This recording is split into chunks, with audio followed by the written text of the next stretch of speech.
चलिए, तो हमने पिछले क्लास में पढ़ा था शुक्राणुजनन।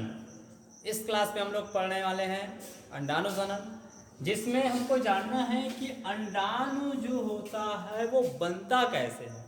ठीक है, तो अंडाणु बनना की प्रक्रिया कहाँ कहलाएगी? अंडाणुजनन कहलाएगी। तो ये बनता कैसे है? तो कहाँ पे बनता है? ये बनता है अंडाशय में। अंडाशय में अंडाणु बनने की प्रक्रिया, बनने की जो प्रक्रिया होती है वो कहलाता है आपका अंडाणुजनन। सिंपल सा टॉपिक है आपके लिए। अंडाणुजनन जैसे ही शुक्राणुजनन था वैसे ही आपको अंडाणुजनन बताना है। अंडाशय में अंडाणु बनने की प्रक्रिया कहलाएगी अंडाणुजनन। क्लियर हुआ? चलिए, अब हम लोग ये बात करते हैं कि यह जो प्रक्रिया होती है, जैसे स्पर्मेटोजेनेसिस था वैसे ही ये ooजेनेसिस भी है। जैसे हम लोग बात कर रहे थे, ये जो प्रक्रिया होती है वो माँ के गर्भ में ही स्टार्ट हो जाता है। जब बच्चा, माँ जब गर्भवती रहती है, जो बच्चा जो भ्रूण की अवस्था में होती है, उसी समय से ये प्रक्रिया अंडाणुजनन होता है वो प्रारंभ हो जाता है। ऐसा नहीं होता कि जो फीमेल होती है पैदा होती है, पैदा होने के बाद इसका आगे बढ़ता है, ऐसा नहीं है। जो माँ जो गर्भवती होती है, गर्भवती होते ही जैसे वो बच्चा उसके गर्भ में आता है, जो भ्रूण होता है उसमें अंडाणुजनन प्रारंभ हो जाता है। ठीक है, तो इसमें भी होता है, 3 प्रकार की अवस्थाएं होती है। पहला 3 अवस्थाएं इसमें भी होता है। शुक्राणुजनन जैसा हूबहू है, अलग सा कुछ भी नहीं है, आपको याद करना नहीं पड़ेगा। सबसे पहले आता है प्रोलिफरेशन अवस्था। आपको यदि ये कठिन लगता है तो आप डायरेक्ट शुक्राणुजनन जैसे आप इसको गुणन प्रवस्था भी बोलना चाहें तो बोल सकते हैं। इसमें कोई सिंपल सा मैटर नहीं होगा, कोई इसमें दिक्कत नहीं आएगी। आप इसको गुणन प्रवस्था बोलना चाहते हैं बोल सकते हैं।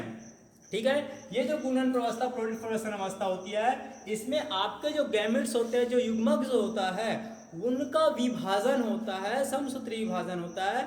और समसूत्री विभाजन जब होता है, ये जो होता है भ्रूण का जो होता है, जो भ्रूण जो होता है माँ के गर्भ में जो भ्रूण होता है वो 6 माह का होता है, उसी समय स्टार्ट हो जाता है।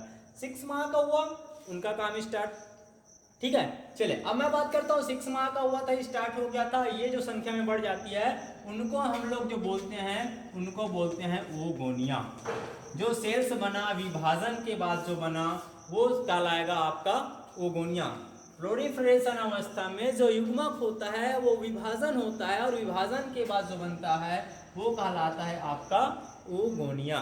चलिए दूसरा टॉपिक आज में पार्ट में आते हैं हम लोग। जैसे हम लोग पढ़े थे वृद्धि प्रवस्था, वृद्धि अवस्था होगा, ये भी वृद्धि प्रवस्था कहलाएगा आपका। वृद्धि प्रवस्था में कुछ भी नहीं होता है। हम जानते हैं कि वृद्धि प्रवस्था में जो सेल्स होते हैं वो भोजन को संग्रह करता है। भोजन को करता क्या चीज है? वो भोजन का संग्रह करता है, और भोजन का संग्रह करने के पश्चात आकार में थोड़ी सी बड़ी हो जाती है। ठीक है, आकार बढ़ जाता है, सिंपल सा मैटर है का बढ़ना, आकार बढ़ जाता है और इस प्रकार से उसमें क्या हो जाती है? वृद्धि हो जाती है। ये भी अवस्था माँ के गर्भ में ही होता है, माँ के गर्भ में, याद रखना इसको। ये भी माँ के गर्भ में बताया था मैं आप लोग को। चलिए अब मैं बात करते हैं तीसरी अवस्था के बारे में, जो अवस्था होती है परिपक्वन अवस्था। परिपक्व,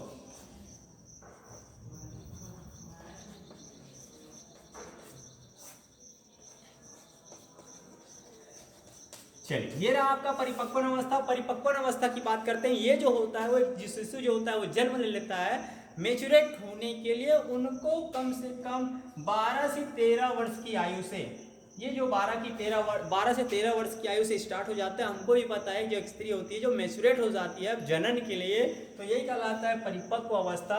ये लगभग 12-13 की वर्ष की आयु से 45 साल की आयु तक चलती है।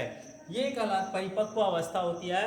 और हम ये देखते हैं कि जब ये स्थिति पैदा होती है, ठीक है, तो जो फीमेल में 2 अंडाणु होते हैं उसमें से 1 माह में केवल एक ही अंडाणु परिपक्व होता है, केवल एक ही अंडाणु। ठीक है, तो यह प्रोसीजर, दाएं साइड का अंडाणु इस मंथ यदि परिपक्व हो रहा है तो बाएं साइड का अंडाणु अगले मंथ परिपक्व होगा। चलिए हम लोग इस बात कर लिए, इसमें होता है परिपक्व अवस्था होती है, उसमें 2 बार विभाजन होता है। विभाजन जो होता है वो 2 बार होता है।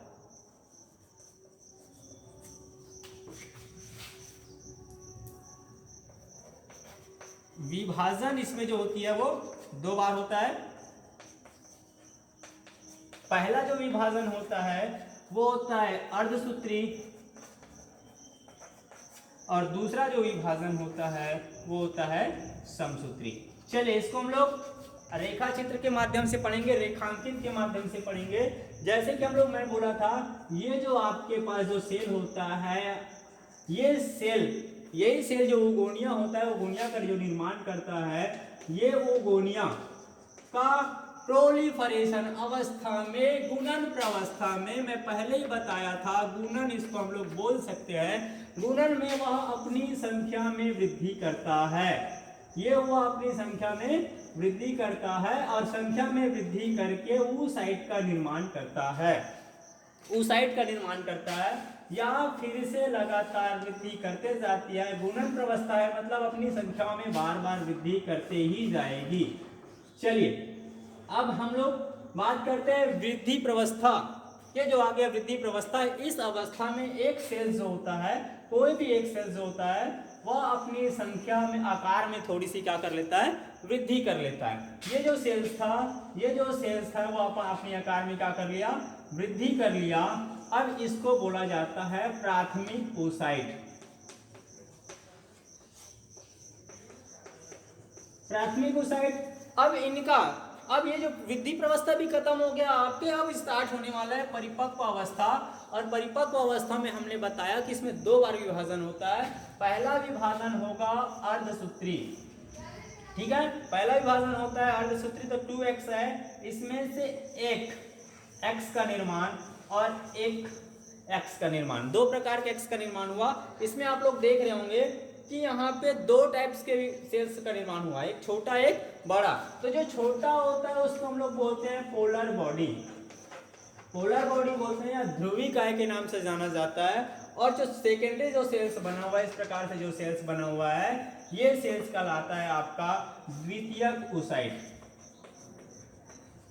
चलिए इनका फिर से आगे विभाजन होने वाला है, तो इनका विभाजन के बाद ये फिर से समसूत्री विभाजन हुआ, तो X का निर्माण किया, ये एक फिर से पोलर बॉडीज का निर्माण करता है, और इस पोलर बॉडी से फिर से 2 पोलर बॉडी का निर्माण होता है। तो इस प्रकार हमको ये देखने को मिलता है कि अंडाणु जनन जो होता है, ये अंडाणु जनन के प्रोसीजर में केवल एक ही अंडाणु बनते हैं और 3 पोलर बॉडीज का निर्माण होता है। ये 3 पोलर बॉडीज का निर्माण हो रहा है। चलिए तो ये समझ में आ गया हमको कि जो अंडाणु जनन की प्रक्रिया होती है उसमें 3 प्रोसीजर होते हैं। गुणन अवस्था को ही हम प्रोलिफरेशन अवस्था बोलते हैं, जिसमें वो सेल्स का डिवीजन होता है, गुणन होता है। दूसरा वृद्धि प्रवस्था, जिसमें वो अपने भोजन को संग्रह कर लेता है, और संग्रह करके थोड़ी सी आकार में क्या कर लेते हैं, वृद्धि कर लेते हैं। वृद्धि करने के पश्चात जब परिपक्व अवस्था आती है, तो परिपक्व अवस्था में वह 2 विभाजन करता है।